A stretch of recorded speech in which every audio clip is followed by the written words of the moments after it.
konferensi pers penurunan tren gangguan Kamtibmas, penanganan kasus TPPO, dan kasus kepemilikan senjata api MDS.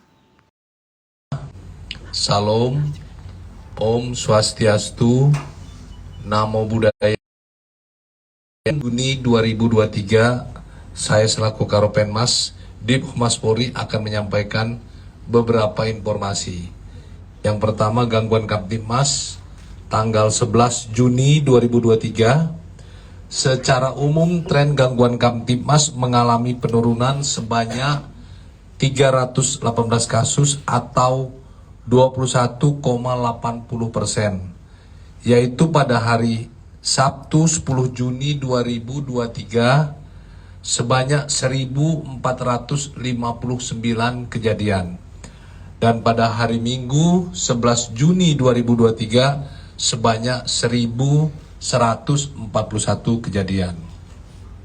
Apabila dilihat dari data tren jenis kejahatan yang menjadi catatan kepolisian, ada 5 kasus kejahatan yang jumlah kejadiannya tertinggi antara lain pencurian dengan pemberatan atau curat sebanyak 90 kasus, narkotika sebanyak 64 kasus, curanmor sebanyak 32 kasus, judi sebanyak 6 kasus, dan yang kelima pencurian dengan kekerasan atau curas sebanyak 18 kasus.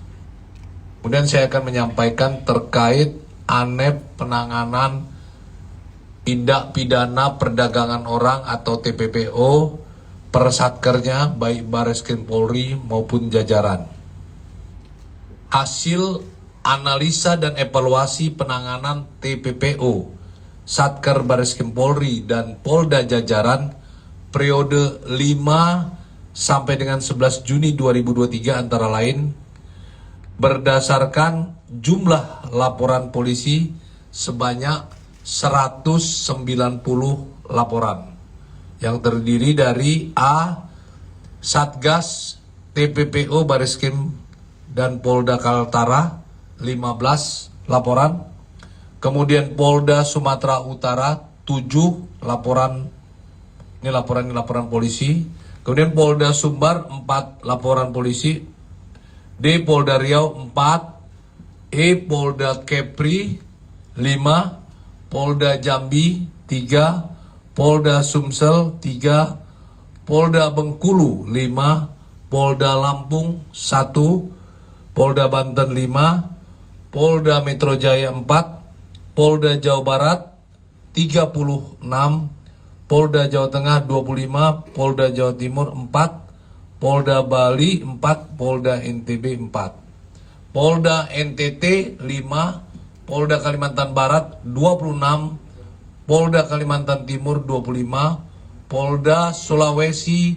Selatan 2, Polda Sulawesi Utara 1, Polda Sulawesi Tengah 1, dan Polda Papua 1. Kemudian untuk berdasarkan jumlah korban tindak pidana perdagangan orang atau TPPO sebanyak 824 orang. Terdiri dari perempuan dewasa 370 korban. Kemudian anak perempuan 42 korban. Laki-laki dewasa 389 korban. Anak laki-laki 23 korban. Kemudian berdasarkan jumlah tersangka pada kasus TPPO sebanyak 212 orang. Berdasarkan jumlah modus yang dilakukan antara lain yang paling banyak pekerja migran ilegal atau PMI atau pembantu rumah tangga jumlahnya 157. Kemudian modus dijadikan ABK 3 orang. Kemudian modus dijadikan PSK 24. Terdiri dari Jawa Barat 11, Sumatera Selatan 2, Kalimantan Barat 2, Kalimantan Timur 8, Jawa Tengah 1. Kemudian eksploitasi anak 3. Kemudian perkembangan penanganan kasus TPPO sebagai berikut. Yang dalam proses penyidikan 136.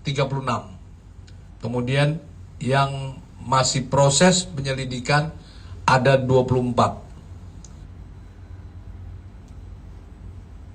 Ini sudah saya sampaikan kemarin. Baik, ini saya ulangi terkait dengan himbauan. Satgas TPPO Polri menghimbau kepada seluruh masyarakat Indonesia agar tidak mudah tergiur dengan tawaran pekerjaan di luar negeri dengan iming-iming gaji besar dan proses yang mudah. Pekerja migran ilegal tidak akan mendapat hak-hak perlindungan sosial, kesejahteraan, dan perlindungan hukum. Apabila masyarakat ingin bekerja di luar negeri, silakan menggunakan jalur resmi yang tersedia melalui Perusahaan Penempatan Pekerja Migran Indonesia atau P3MI. Dan yang berikut update kasus MDS alias DM.